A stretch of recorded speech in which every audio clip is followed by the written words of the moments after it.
ISL cup Mohun Bagan জিতে নিল, এটা একটা বিরাট ব্যাপার। কারণ এই আইএসএল কাপ জেতাতে মোহনবাগানের স্বর্ণাক্ষরে ইতিহাসে মোহনবাগানের নাম লেখা থাকে। লিগ সিল, তারপরে আইএসএল কাপ জেতা।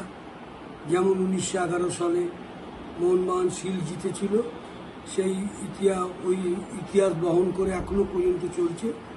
এবং যে ব্যাঙ্গালোরকে হারিয়ে যে অ্যাচিভমেন্ট মোহনবাগান করলো তা অভাবনীয়।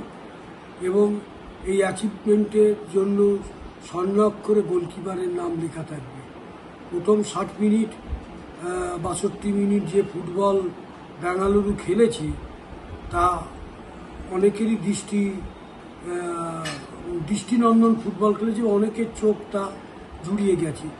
যাই হোক, আসল রেজাল্ট হলো ম্যাচ জেতা, যেটা মোহনবাগান জিতেছে এবং স্বর্ণাক্ষরে ইতিহাসে একটা নাম লিখিয়ে দিয়েছে।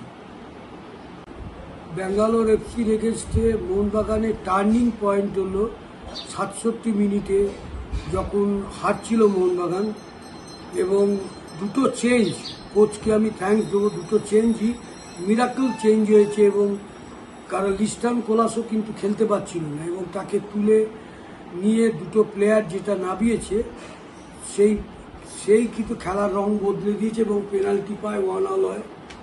যাই হোক, সেখানে ওরাও অ্যাকচুয়ালি মোহনবাগান বড় টিম সেটা প্রমাণ করে দিয়েছে মোহনবাগান, যে খেলাটা 90 মিনিটে, খেলাটা 67 মিনিটের নয়। যাই হোক, দুটো চেঞ্জে কিন্তু খেলা অনেক পরিবর্তন হয়ে গেছে এবং কোচকে আমি হ্যাটসঅ্যাপ দেবো, ঠিক সময় ঠিক চেঞ্জিংটা এনেছে। প্রশ্ন করা হয়েছে যে কোচকে কত পয়েন্ট দেওয়া যাবে 10-এর মধ্যে। আমি নিঃসন্দেহে ওকে 10-এ 9 দেবো। যে কোচ আইএসএল লিগ, শিল্ড এবং আইএসএল কাপ জিতেছে, সেই কোচকে নম্বর না দিয়ে 10-এ 10ই দেওয়া যায়, কোনো ব্যাপার না। আমাকে প্রশ্ন করা হয়েছে যে মোহনবাগানের এই সাফল্যের নেপথ্য নায়ক এবং ইনভেস্টর সঞ্জীব গোয়েঙ্কাকে নিয়ে আপনি কি বলবেন। প্রথম কোশ্চেন হলো, সঞ্জীব গোয়েঙ্কা একটা ইনভেস্টর, তাকে ফুটবল ভালোবাসতে হবে এবং তিনি স্পোর্টসটা এতটাই ভালোবাসেন, প্রত্যেক খেলায়, ভালো খেলায় উনি মাঠে থাকার চেষ্টা করেন। এবং যেহেতু ওনার বাবাও, আমি যা শুনেছি, আমরা যখন খেলতাম ওনার বাবাও মোহনবাগানের প্রচুর সাপোর্টার ছিল, যার জন্য সঞ্জীব গোয়েঙ্কা মোহনবাগানকে ইনভেস্ট করেছে এবং খেলা দেখে এবং প্লেয়ারও চেনে, এবং তার যার জন্য প্রমাণ এই রেজাল্ট।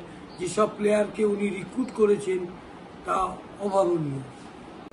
পেনাল্টি নিয়ে, পেনাল্টি হলেই বিতর্ক থাকে, কিন্তু পেনাল্টিটা ওর হাতে লেগেছিল, যখন শটটা মেরেছিল ও ট্যাকেল করতে গিয়েছিল, ডাইভিং করে হাতে লেগেছিল। পেনাল্টি এটা রেফারির ওপর নির্ভর করে, নিঃসন্দেহে পেনাল্টি, কিন্তু মোহনবাগান এগেন্স্টও পেনাল্টি ছিল, যেটা তোমার মাঠে যারা বুঝতে পারিনি, কিন্তু আমরা টিভির বড় পর্দায় দেখেছি। এটা সুভাশিস বোসের হাতেও কিন্তু বল লেগেছিল বক্সে, সুতরাং পেনাল্টি দেয়নি, এটা রেফারির ওপর নির্ভর করে।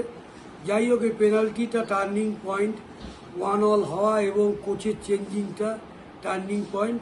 যে আমার শুভ কামনা রইল, কারণ বহুদিন বাদে যে একটা টিম লিগ, শিল্ড এবং আইএসএল জিতলো, এটা একটা বিরাট ব্যাপার।